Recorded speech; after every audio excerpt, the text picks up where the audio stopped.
మీరన్న గారు మాట్లాడవలసినప్పుడు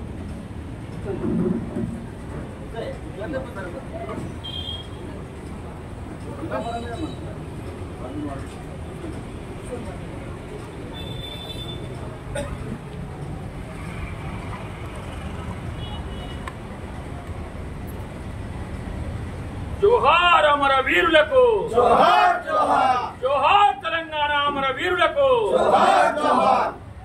అమర వీరుల స్మరించుకుంటూ వారి స్ఫూర్తితో తెలంగాణ సమరయోధుల సమస్యల సాధన కోసం ఒక జాయింట్ యాక్షన్ ఏర్పాటు చేసి ఈరోజు మినీ ఇండియా అయిన జవహర్ నగర్లో ఈ కార్యక్రమం పెట్టడం చాలా ఆనందకరం.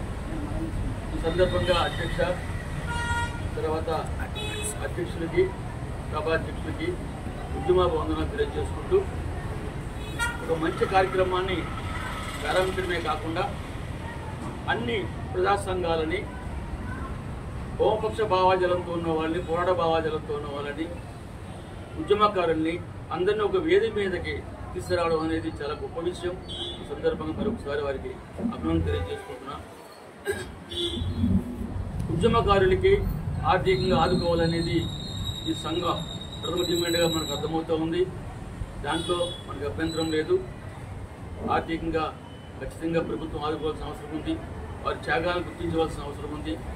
ఈ సందర్భంగానే మేము జవహర్ నగర్లో ప్రజాకుల పరిరక్షణ పోరాట కమిటీ ఉవ్వెత్తు నడుపుతున్న ఆ క్రమంలో అనేక కేసులు జరిగిన విషయం కూడా మా ముందు నాయకులు మీకు వివరించడం జరిగింది. ఆ రోజు మేము కళాకారుడిగా, ఉద్యమకారుడిగానే మా మీద కేసులు ఉన్నాయి. కళాకారుడిగా కూడా నేను నా పాట రూపంగా చెప్పాలనే ఉద్దేశంతో సర్కారోడా నీ సంగతి ఏందో చెప్పరా, సర్కారోడా నీ సంగతి ఏందో చెప్పరా, సర్కారోడా నీ సంగతి ఏందో చెప్పరా, సర్కారోడా నీ సంగతి ఏందో చెప్పరా. డబ్బులు పెట్టురు మన్నా 3 ఎకరాల భూమన్నా, డబ్బులు పెట్టురు మన్నా 3 ఎకరాల భూమన్నా, డబ్బులు పెట్టురు మన్నా 3 ఎకరాల భూమన్నా, డబ్బులు పెట్టురు మన్నా 3 ఎకరాల భూమన్నా. అధికారం చిక్కినాక వాగ్దానం మంచినావ, సర్కారోడా నీ సంగతి ఏందో చెప్పరా, సర్కారోడా నీ సంగతి ఏందో చెప్పరా. అని పాట రాసిన పాపానికి నా మీద, మా మిస్సెస్ మస్తానబీ మీద, మహిళా సంఘంలో ఈ ప్రజాకుల పరిరక్షణ పోరాట కమిటీకి కన్వీనర్గా ఉన్న అందుకు ఆమె మీద, అనేక మంది మీద, శేక్ష వాళ్ళు కావచ్చు, అనేక మంది మీద కేసులు పెట్టడం జరిగింది. ఇప్పుడు కూడా కాలు పోయినా సరే మేము కోర్టుకి వెళ్తా ఉన్నాం. వారి చేయి పట్టుకుని కోర్టుకు తీసుకెళ్తా ఉన్నారు. మా మిస్సెస్ 2 మోకాలు అయిపోయినా సరే కోర్టుకు హాజరవుతూ ఉన్నాం. అయినా మాకు బాధ లేదు. ఎందుకంటే మనం తొలి దశ ఉద్యమం, మలి దశ ఉద్యమం గురించి చెప్పుకుంటున్నప్పుడు, కానీ అంతగా ముందు జరిగిన తెలంగాణ సాయుధ పోరాటం గురించి కూడా మనం చెప్పుకోవాల్సిన అవసరం ఉంది, గుర్తు చేసుకోవాల్సిన అవసరం ఉంది. ఆ రోజు ఎర్రజెండా నాయకత్వంలో నిజాం నిరంకుశ పాలనకు వ్యతిరేకంగా వేలాది మంది ఆయుధాలు పట్టుకుని సాయుధ పోరాటం చేస్తే వేలాది మంది ప్రాణత్యాగాలు చేశారు.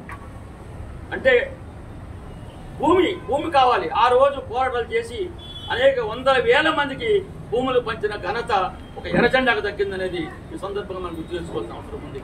ఆ తర్వాత మలి దశ కావచ్చు, తొలి దశ కావచ్చు, ఈనాటికి కూడా ఆ పోరాటంలో ఆ భావజాలంతో అనేక మంది అమరులు అవుతూనే ఉన్నారు.